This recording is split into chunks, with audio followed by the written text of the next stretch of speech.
Welcome to AP Econ's 2020 semester review. We are looking at Chapter 27, and this is Unit 3 of Macroeconomics. We're looking at Chapter 27, Aggregate Supply and Aggregate Demand. Let's start off by talking about what that is. The aggregate supply curve is this idea of a relationship between aggregate price level and the quantity of our output, or real GDP.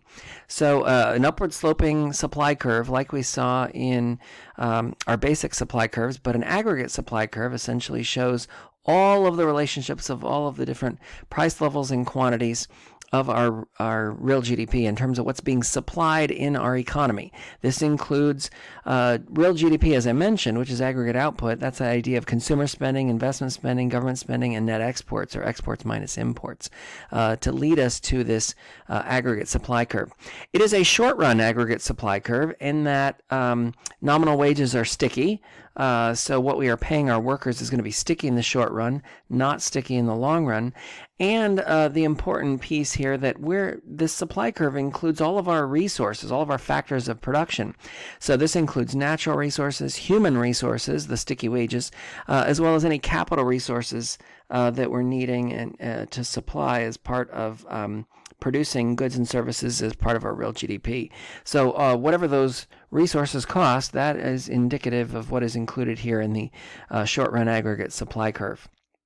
And obviously a higher price level is going to lead to higher profits, increasing aggregate output in the short run, but obviously that's not going to help in the long run because higher price level is going to lead to sticky wages, sticky in the short run, but in the long run we're going to have a supply curve, an SRAS curve shift to the left because those sticky wages, we're going to have to pay more for those workers, and ultimately that's not going to lead to higher profits in the long run. That's going to lead to increased costs, and ultimately what you'll end up with is net in terms of any additional income and profits that you gain there. Ultimately, in the long run, you'll end up paying for those resources. So make those profits in the short run, take those profits in the short run. And then the nominal wages essentially is this idea of, again, what wages you're paying, as well as benefits that you're paying to a worker. And that is including, that's actually what you're giving them. So that would include any inflation that was included there. This idea of sticky wages, remember, because wages are slower to respond in the market, when prices rise, people don't automatically get, higher wages as a result of it. That comes along when they get their annual review or when their contract kicks in for the next year or that kind of thing. So they're sticky. They take a little longer to respond. But the idea is they're not sticky forever, and that ultimately that can shift your SRAS curve to the left because those wages start to rise. Now, if the wages for some reason due to contract negotiations or recession or something, wages fall, then your SRAS curve would shift to the right. Leading to falling prices and greater real GDP. But again, that's not as common as the other, as the former option, which is those sticky wages kicking in. So we see an upward sloping supply curve here, and ultimately what we want is real GDP that continues to move outward as our SRAS moves outward, or ultimately our LRAS, our long run aggregate supply curve, moves outward along with our aggregate demand. But you can see here in this example, 1929 and 1933, you didn't have that. You had deflation. You had recession leading to depression. You had lower aggregate output or smaller real GDP as a result. And so this is movement along the SRAS curve to a lower price level and a smaller real GDP. This would obviously, the longer it's there, the worse it gets, and the worse unemployment is, and how many people are on it, and businesses closing and that sort of thing. So that isn't helpful, and ultimately that would lead to, or could lead to, an SRAS curve shift leftward. We'll talk about what shifts the SRAS curve here in a minute when we reach for the IRAP. But the idea here is this would be a decrease in the SRAS, or a shiftward, leftward, or inward as a result. The opposite is true. If you're increasing SRAS, or shifting outward or rightward, that SRAS. And what is going to shift that? Well, we came up with the mnemonic of reaching for the IRAP. This is the idea of inflationary expectations. Remember, we talked about this, and we will talk about this again in the review in Unit 5, the Fisher effect. When you have inflationary expectations, those changes can shift the SRAS curve either to the right or to the left, depending on that. If the idea is inflationary expectation is going to be greater, that inflation is rising, well, then your SRAS curve shifts left. If your inflationary expectation is that the inflation is going to be lower, then your SRAS curve shifts right. And the same thing is true of resource prices. If the cost of your goods is going up, then your SRAS shifts leftward. If the cost of your resources is going down, your SRAS shifts outward, contributing to greater real GDP. And then obviously negative supply shocks or positive supply shocks can impact this as well. Negative, again, moving leftward, positive rightward. And actions of the government here can also shift SRAS. Anything but spending, okay? So lowering taxes on producers, subsidies, government deregulation, any of those things can shift the SRAS curve if the actions of the government are involved. But government spending is the only action of the government that would actually shift AD, not SRAS. So any of these other things, again, lowering taxes on producers is a good example because, again, it's impacting producers and what they can produce with the resources they have. And if they have more money in their pocket because of those lower taxes, alternatively, if they have less money because of raising taxes, that can have an impact on SRAS as well. But the idea is that would shift SRAS, not AD. Government spending, the actual spending portion, cutting taxes on consumers or raising taxes on consumers, as well as, government spending on allowing consumers to have more money to spend in the marketplace, as well as less, that can also shift AD. But that would be aggregate demand that's impacted, not short-run aggregate supply.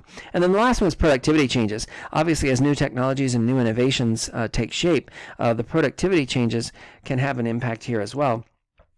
And obviously, new technologies can push the SRAS curve rightward, whereas if there's a breakdown or glitches or problems in productivity, that can shift the SRAS curve leftward or inward as a result of that. So again, a little more detail, more from the Krugman camp, but this is the same type of thing. You have a change in inflationary expectations. People are going to expect lower prices. This could... if an increase in aggregate demand leads people to expect higher prices in the future, this is going to shift. A change in resource prices, as you see here, a negative supply shock in this example, SRAS curve shifting leftward, that's going to lead to an SRAS curve shifting leftward or inward, smaller real GDP but greater prices. So there you've got stagflation going on, increased prices and smaller real GDP or more unemployment as a result of those changes. And then changes in the actions of government, again, including taxes and everything but spending, that could shift SRAS, as well as productivity changes in technology. Now, remember, in the long run, the idea of the long-run aggregate supply curve is that the relationship between prices, nominal wages, everything is flexible. Sticky wages no longer sticky when it comes to long run, and that's why it's a vertical line that's called the LRAS, or the long run aggregate supply curve, because in the long run, the idea is that those sticky wages no longer sticky, and so you're at full employment once again. This is long run, but the idea is that you've got the full effect of any wage increases as a result of any short-term profit gains.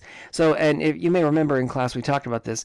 The firm has a total revenue of $100 and they use $80 in labor. They have a profit of $20. But if in the short run they're able to double their total revenue by doubling the price of the product, in the short run, they can make more money because their wages are still $80. They made $120. But in the long run, those labor costs are going to rise. People are either going to get wind of, hey, you're charging more for this and you're not paying us anymore. We want money or we're leaving. And this happens and basically doubles your labor costs. You end up back at the same profit you had before, $40. You're charging double. Essentially, the real profit is unchanged. So nominal profit would have been more, but the real profit in the end essentially leads you to believe that there's no incentive to increase that output because you're ending up with the same amount that you had when you initially started. And that's essentially what leads to this LRAS curve, or full employment, back at long run. Because the idea is where our potential output here is having included at full employment any sticky wages no longer sticky, where all of our resources are fully baked into this particular model. Now, actual and potential output, you may remember, if everything is fully flexible in the long run, this gives us to our real GDP, or what our potential output may be. And sometimes that will vary from place to place, but the idea, the mindset that economists and that economies should have is that they're moving their LRAS curve outward. As technology improves and innovation continues, we should be continually improving upon what we have so that we're moving out the curve, so that real GDP is growing. If we're not doing that, then we're getting back into that mindset of what we had with the Great Depression, in which real GDP is moving inward. That's not the direction we want to go. We need a sea change in terms of what's happening. And, basically the public stepped in and the people voted for new elected officials, new government, in order to really drive that innovation and really trying to turn that around. So that's where we see the LRAS curve moving to the right, and we see this with the technology boom. This is a great example of where LRAS is continually moving to the right because of all the technology changes, all of the innovation, all the new jobs created as a result of what's happening there, and it really is continuing to shift that LRAS curve outward or rightward. Okay, so let's talk about aggregate demand. We talked about LRAS and SRAS. Let's talk about AD. And the idea here is it's a downward sloping curve. It is the demand for all buyers and services in terms of what they're willing to pay at different quantities and price levels as a result of this. And that essentially means if they're willing to pay more, there are probably fewer of them. And if they're willing to pay less, there are probably a lot more of them, continuing to boost up prices. So here we see that aggregate demand is moving along the curve. This is that 1933 model we were talking about. Movement down the curve, leading to a lower aggregate price level and a higher aggregate output.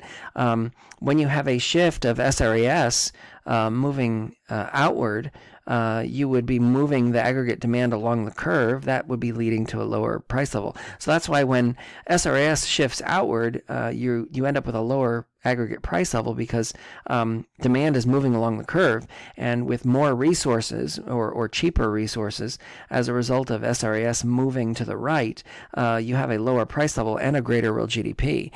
So price levels, inflation is not a problem, and unemployment is actually falling because real GDP is growing. So that is a really good problem to have in that particular situation. You'd be more worried about inflation in that respect than unemployment, and with those SRAS curves moving outward, you just want to make sure that doesn't become a sticky wages, no longer sticky at full employment back at LRAS. So why is the curve downward sloping? A couple of reasons. One, the wealth effect. The idea is as we have more money and aggregate price level falls, we can actually purchase more with those resources. So the real balance effect, also another name for it. But the idea is, think of it in terms of income. What we talked about before, the income effect.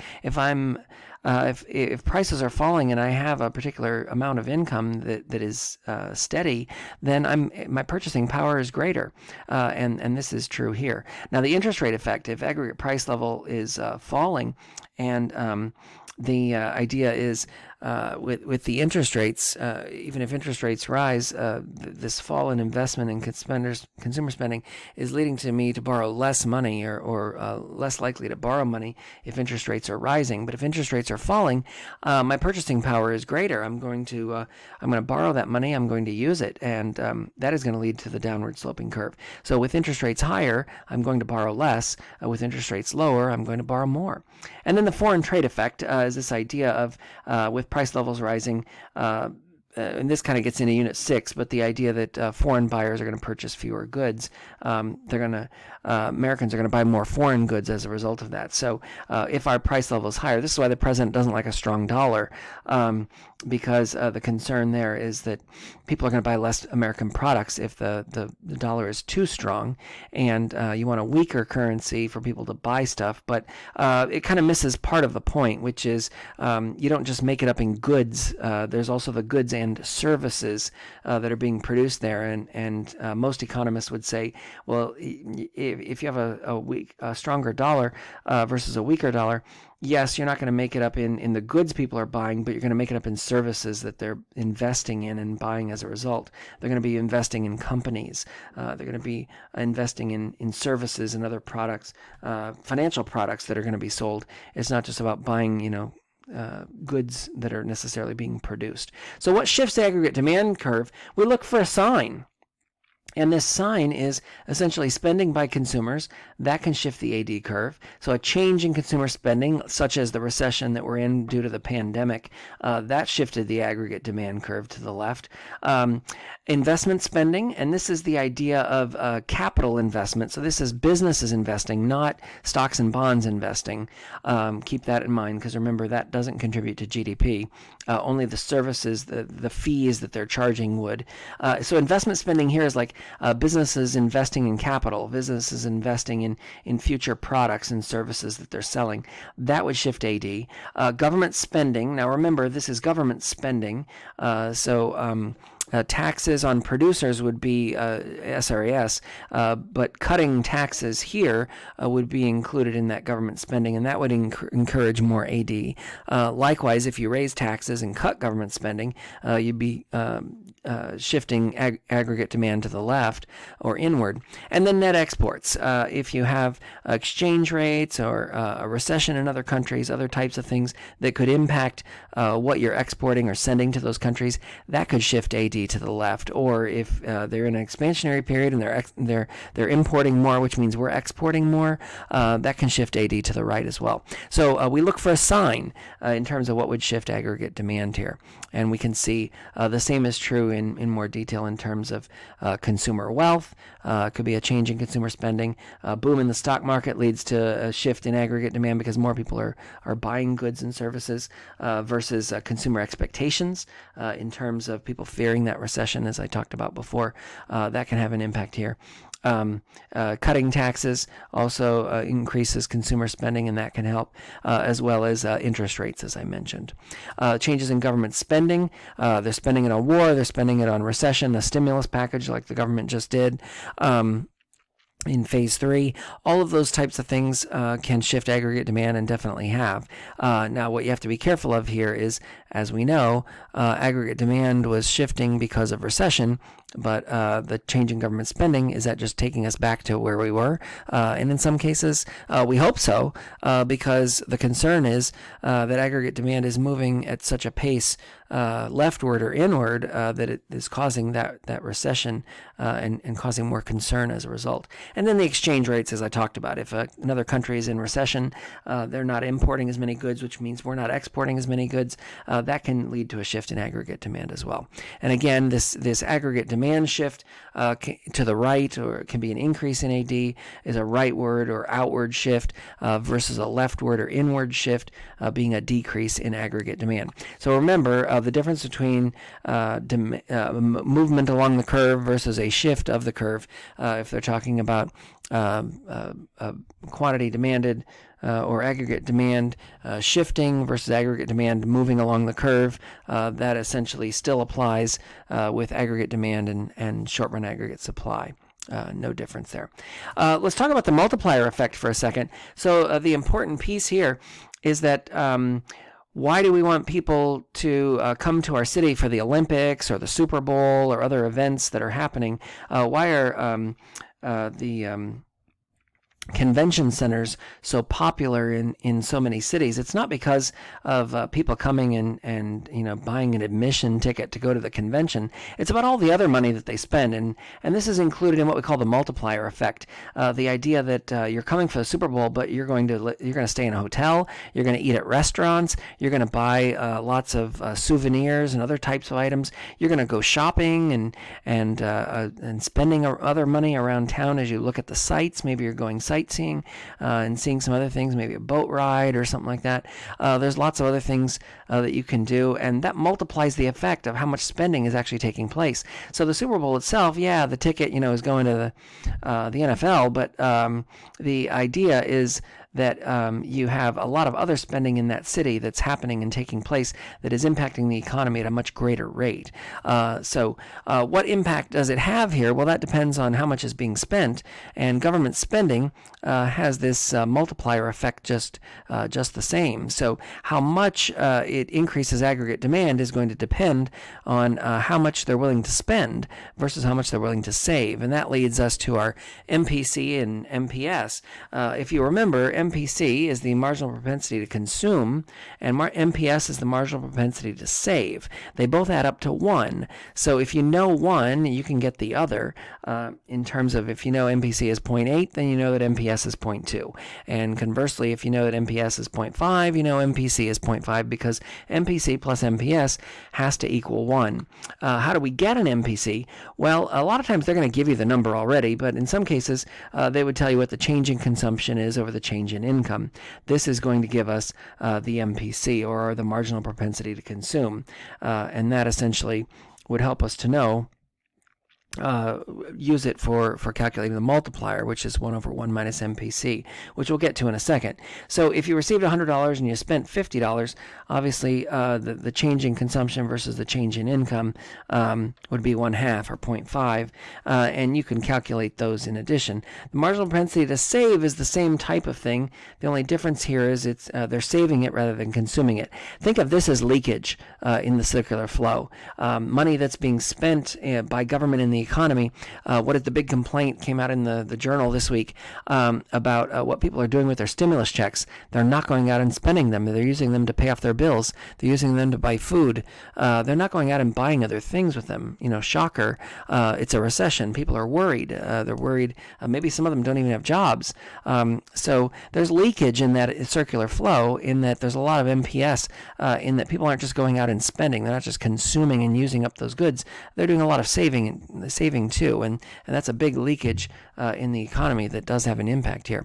So the multiplier then is this idea of a change in consumer spending over the change in the aggregate disposable income. So 1 over 1 minus MPC is essentially the multiplier. So in the example where we had MPC of 0.5, 1 over 1 minus 0.5, or 0.5, would give us a multiplier of 2. If the economy, if the government is spending $5 million in the economy and the multiplier is 2, then that means the effect of the multiplier would be up to and including $10 million. 5 times 2 would be 10. So what that means is the government spending's impact on the economy, that $5 million can be up to and including all the way up to $10 million, but not anymore. It may not reach that high. It may end up with 8.5 or something, but the effect of the multiplier, based on that government spending of $5 million with a multiplier of 2, would equal $10 million, and that's the idea behind it. Some common multipliers in terms of food stamps, a 1.73 multiplier in terms of the effect it has on people going out and spending.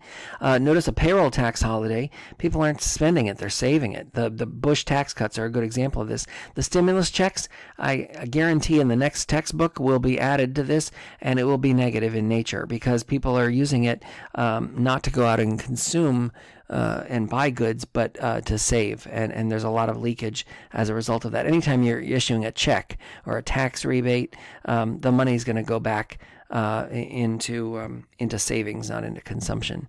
By and large, that's what we see in that model. Okay, so that's the idea of the multiplier. And again, 1 over 1 minus MPC or 1 over MPS, whichever one you have. And again, you have both because the idea there is that they are equal to 1. MPS and MPC both equal 1 as a result of that. So now let's shift to this ASAD model. Let's put aggregate supply and aggregate demand together, and let's look at this this macroeconomic equilibrium that we have here. So we have an upward sloping SRAS curve, or short run aggregate supply curve. We have a downward sloping AD, or aggregate demand curve. They're meeting at an equilibrium, which is our short run macroeconomic equilibrium. That's a mouthful, isn't it?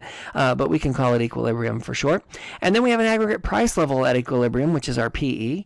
And then we have Y, which is used to indicate our real GDP. Y is a common use of real GDP here. So Y is fine, and that's also at equilibrium. So we have a market created where SRAS meets AD at equilibrium. This is our short-run macroeconomic equilibrium. A couple things to note about it. The idea here is that SRAS meets AD. The idea is that the price level is at the short-run macroeconomic equilibrium. That we have the what we would be meeting here at SRES essentially is what we're seeing here in terms of that real GDP. And then the last point being that the quantity that's being produced is going to be our aggregate output, or our real GDP, in terms of what we see here. So that is all of the players that are at work. So when these curves will start to shift, what we will see is a change in real GDP, which means unemployment will either rise or fall. If real GDP is growing, unemployment will be falling. If real GDP is shrinking, then unemployment will be rising. And if aggregate price level is rising, we'll have inflation. If aggregate price level is falling, then we won't have to worry about inflation. So if we have both of these working in terms of real GDP falling and price level rising, we have stagflation, or the idea of the SRPC, the short-run Phillips curve, essentially shifting to the right. So there's a lot of indicators that this very simple model right now will tell us about the macroeconomy, just in terms of a few expectationary changes when we start looking at this idea of looking for a sign or reach for the IRAP to determine some shifts that are taking place here. So if we start to look at a shift here, this is a positive demand shock. This is the idea of demand, aggregate demand shifting rightward or outward. Notice SRAS is moving along the curve, leading to a greater real GDP. Unemployment's falling, but price level is rising. So we have to worry about inflation here, not about unemployment. People have jobs, but we're having to worry about inflation. And this is what leads to what we call a positive output gap, or an inflationary gap that we see and we saw in our key graph. This inflationary gap is at equilibrium of E1. AD1, our new aggregate demand curve, because of the positive demand shock. We're rising to a price level at PL1, which is a higher price level than what we were at equilibrium, but a greater real GDP. So the economy is growing. Yes, we have to worry about some inflationary pressures. Hopefully we'll get the Fed and sticky wages to take care of that, either to shift AD back to equilibrium, or SRAS is going to shift leftward, leading to a higher price level, and then we really got to worry about inflation and try and keep that at bay. So that's the positive demand shock. If we look at a negative demand shock, AD is moving inward or leftward, price level falling, so no worry about inflation. But here's the problem: unemployment is rising. So because real GDP is shrinking, we know that more people are out of work, and as a result of this leads to what we call the recessionary gap, a lower price level, but also a smaller real GDP. So this negative demand shock leading to a recessionary gap, meaning we are to the left of long-run aggregate supply, and if we are here for two, as we talked about, 2 quarters of negative growth, that leads to recession. So the Fed will want to do something to get us out of this recession. Congress and the President may use fiscal policy to shift AD back to price level at that equilibrium. Or again, sticky wages, SRES, you may be able to renegotiate contracts, get workers for cheaper, leading to a lower price level, and bring SRES back to full employment, or LRAS, at a lower price level. That's great, but again, not always common. Not always a common indicator. Usually prices of workers, of human resources, the labor market doesn't necessarily go down, it usually goes up. So that's the negative demand shock that we see here. Now let's look at SRES shifting. We have a negative supply shock. This is one that's really hard to solve. This was the Jimmy Carter conundrum that we had in the late 1970s because of the oil and the oil supply issues from the Middle East. So we have a negative supply shock. This is leading to an SRAS curve shifting to the left or inward. Price levels are rising, real GDP falling. So now we're worried about inflation, but we're also worried about unemployment. This is where you have the short-run Phillips curve essentially moving to the right because inflation is rising and unemployment is rising. Not a good combination. And that's what leads to this idea of stagflation, stagnant wages, if you have a job at all, and inflationary pressures because of the falling aggregate output that you see here. And we see that in this key graph. The idea here is that you have negative supply shock leading to higher prices because SRAS is shifting leftward. Real GDP is falling, so you've got unemployment rising, and it leads to another recessionary gap. But in this case, prices aren't lower, they're higher. So either you have to shift AD by throwing money at it, which is going to lead to even higher prices and inflationary pressures. But back to long run, people have jobs again, full employment, or you have to do something that is going to shift SRAS. And that is harder to do. If you remember, the whole idea of trying to shift SRAS is not an easy feat because when we look at aggregate demand, we can shift aggregate demand a lot easier than we can aggregate supply. Reaching for that IRAP, those inflationary expectations, resource prices, well, really the only thing government can have in their wheelhouse to do is actions of the government. That's either lowering taxes on producers, providing subsidies, and government deregulation. That's what's going to be the driver here because not much else is going to be able to impact that if there's a negative supply shock. And that's what really makes it tough when you look at that particular supply shock that you see here because it's really hard to correct an SRAS curve shift. So deregulation and cutting taxes on producers and deregulating that market is really something that could shift SRAS back to equilibrium. That would be about it. There's just not a whole lot of tools in the toolbox on that one. And Jimmy Carter found that out. It wasn't very easy. You could throw money at it, but you're leading to higher inflationary prices, and that wasn't your friend either. And that leads us to long run. And this idea of long run growth that we talked about before, we want to be moving rightward or outward of our real GDP so that we're growing the economy, not slowing the economy down. And new technologies, new innovations, those can shift to LRAS1 or Y1 in this real GDP growth. And we saw that in the late 90s where new technology, the invention of the internet, led to a whole host of new industries and new technologies that were being created and all kinds of new fields of technologies and technology companies that were created as a result of that. So that's the long run economic growth. And that's what every economy strives for, is really to try and drive that type of innovation and growth.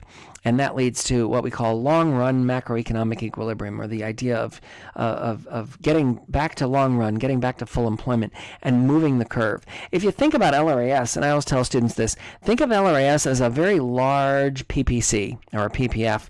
And what you're doing there is, you remember that point you couldn't get to? Well, that was on LRAS 1.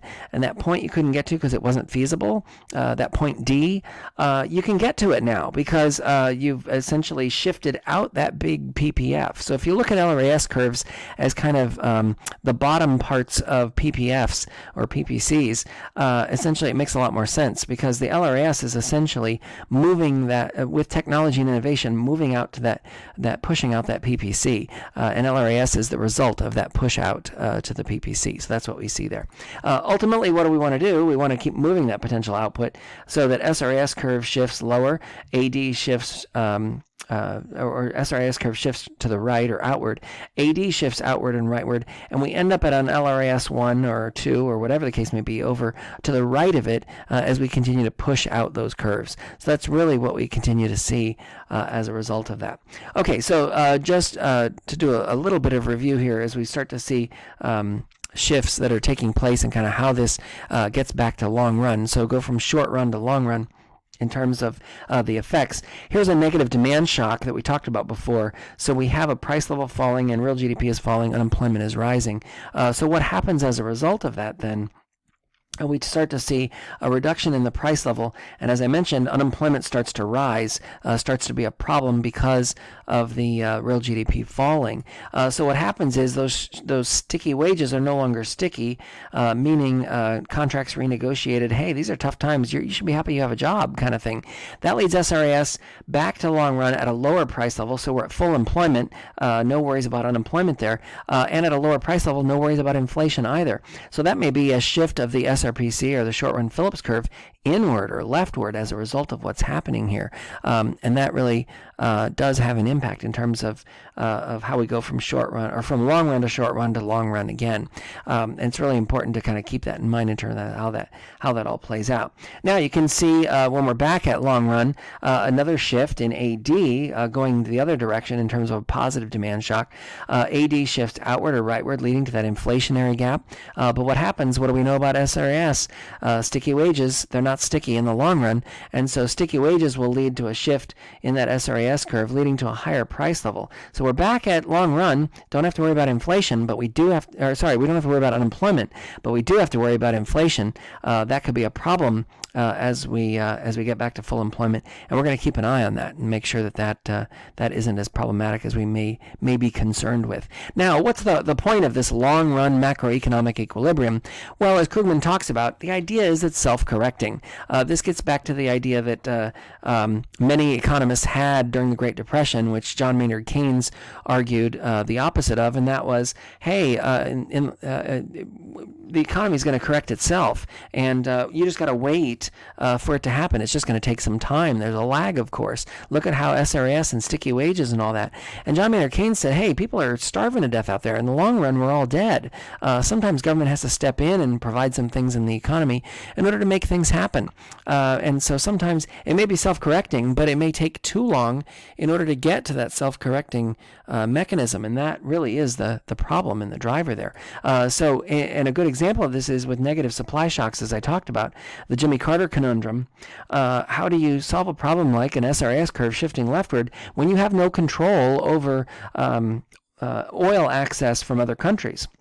Well, you start to conserve. You tell the nation to conserve. You say, hey, let's do what Roosevelt did back in the Great Depression and try and cut back and think of the common good. And that didn't go over so well in the 1970s. But they conserved all right. They changed presidents as a result of that conservation. But the idea there is the negative supply shocks are really harder to solve because you're gonna push up inflationary pressures. And if you have unemployment that's high already, and look at that. I mean, that was over 10%. That was inching to 10. That was well over, almost over 11 at that particular time. You really got to worry about inflation and unemployment. Not a good combination, and really hard to solve in that respect. So you can try and stabilize the output, but again, you've got inflation that will yield to a part of a result of those pressures by throwing more money at it. Aggregate demand, shifting that is going to lead to higher aggregate price levels. All of those things kind of taking shape all at once. So there's some things you can do, and this talks to the active stabilization policies that we see, fiscal and monetary, and we'll take a look at those, the fiscal aspects in particular.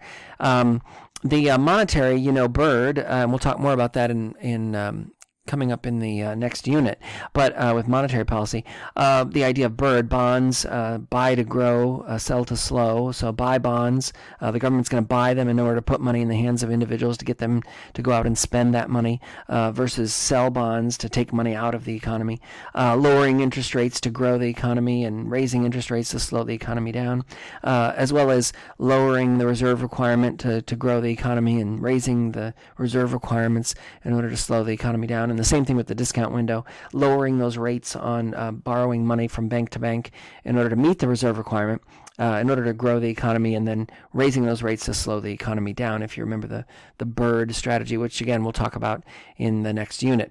But the fiscal policy aspect is what I want to talk about now, because there were different approaches to how do we deal with ranges of aggregate supply, and Krugman talks about this a bit in terms of this Keynesian range. Well, if we throw government money at it and do some spending, it's more likely to help push this aggregate demand. And okay, we may need to worry about inflation later as we get into the intermediate range. We may need to worry about inflation, but not right now. We need to get people back to work, and getting real GDP growing and pushed outward in order to lower unemployment is really the key phase that we need to worry about here. And then, as he said, John Maynard Keynes was very honest about this. He said, but what you're going to have to do in better times is cut back on that and lead to more of a classical approach in which you get out of the way and you cut that government spending back in order to help keep the economy back on track. So Keynes was very much about government spending, but he was looking at doing it in recessionary times, not in inflationary times. Again, it's really hard to get politicians to scale that back. Who wants to try and run for re-election saying, hey, I'm going to raise your taxes and I'm going to cut government spending so you don't get any handouts? Who wants to sign up for that? Who's going to vote for that?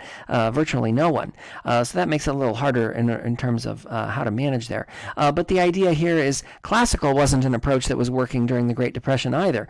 Herbert Hoover tried that, and it didn't necessarily yield a lot of positive results. What it yielded was 25% unemployment and people that wanted to vote him out very quickly. So in terms of this approach of contractionary fiscal policy, this could be the idea of applying the brakes, slowing the economy down. We're going to cut government spending, we're going to increase taxes, or some combination of that in order to close that inflationary gap. But to close the recessionary gap, this is essentially expansionary fiscal policy, and you're going to increase government spending. You're going to cut taxes for consumers, and you're going to cut taxes on producers, which is going to help shift SRES and AD back to long run, back to full employment. That's going to help improve the unemployment respects, especially if you're in recession. You're worried more about unemployment than you are inflation at that point. Worry about inflation when you get the unemployment numbers down, but get people back to work, get people paying a mortgage and paying their bills. That's the important thing in a recessionary gap. So throw government spending at it and cut those taxes in order to do that. And that will help tremendously. The question always is at the margin, right? It's marginal analysis here. How much should the government spend? Where should they spend it? And that really is the political question of economics in terms of what's really going to be the driver there. So if you're spending, shifting AD, leading to higher price level, but look how you've been able to grow the real GDP as a result of that. The growth in real GDP has helped to lower unemployment, and that's put people back to work. Okay, pick up the pieces on inflation later, but get people back to work. So remember, the multiplier is at work here too. You don't have to spend $100 billion in order to get $100 billion in effect. If you've got an MPC that is a greater marginal propensity to consume, and the multiplier is greater as a result of that, then whatever the multiplier is toward divided by you would divide that by how much ever you wanted to have an effect in the economy. So if it's $800 million or $800 billion and the multiplier is 8, then you only have to spend $100 billion, and then you've got $800 billion in terms of those effects. If you look at that last stimulus package that Congress passed and the president signed, it was a $2 trillion package. So $2 trillion times whatever the multiplier is based on the MPC, even if it's 2, that's $4 trillion in the multiplier in terms of having an effect in the economy. That's designed to get people back to work. That's designed to improve real GDP. That will probably be an inflationary measure to look at down the road, but you got to get people back to work first. You got to get people and the economy growing again, and that's the important piece in terms of applying the multiplier to this type of fiscal policy in terms of what's happening there. So again, Congress could create a new bill that changes AD through government spending and taxes. They've done this. This was the $2 trillion bill I talked about, and that would definitely help to get out of this recessionary tendency. And there's some automatic stabilizers to make that happen too. Unemployment checks, food stamps that automatically kick in. Congress doesn't have to do anything. They don't have to pass anything. Welfare and unemployment, minimum wages in addition as part of those to help automatically stabilize the economy. That really is a part of the fiscal policy that's taking place here, and definitely would help to have a positive impact on the economy overall. Well, I hope you found this helpful. This is the end of Unit 3. We'll be back with Unit 4, covering chapters 29, 30, and 31, looking at fiscal and monetary policy. And I hope you found this helpful. Go back and take a look at any other resources that I've made available. And don't forget to live the 5.